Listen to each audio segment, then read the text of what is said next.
আজকে দুপুরে থালি নিয়ে আজকে বসেছি। তো আজকে আমার এই ভিডিওটা আমার বৌমা করে দিচ্ছে। তো প্রথমেই দেখাচ্ছি, দেখো ভাত, আর এখানে হচ্ছে তোমার চাল কুমড়োর পুর, আর এখানে করেছি তোমার চিচিঙ্গে পোস্ত চিংড়ি মাছ দিয়ে। এই রেসিপিটা আমি তোমাদের সাথে শেয়ার করেছি, দেখে নিও।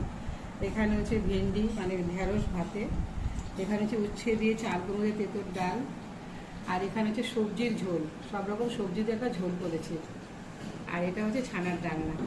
আর এখানে আমি হোমমেড কালকে আমের আচার করেছিলাম, সেটাও তোমাদের সাথে শেয়ার করেছি। আর এটা হচ্ছে ঘরে পাতা টক দই। এই ছিল আজকে আমার লাঞ্চ থালি। কেমন লাগলো তোমরা বলো, আর আমার পাশে একটু থেকো, তোমরা সবাই ভালো থেকো, টাটা।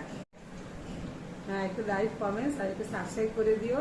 আর কোথা থেকে দেখছো, কেমন লাগছে আমার রান্নাগুলো, একটু তোমরা একটু বলো, তাহলে একটু ভালো লাগবে। তোমরা সবাই ভালো থেকো, টাটা।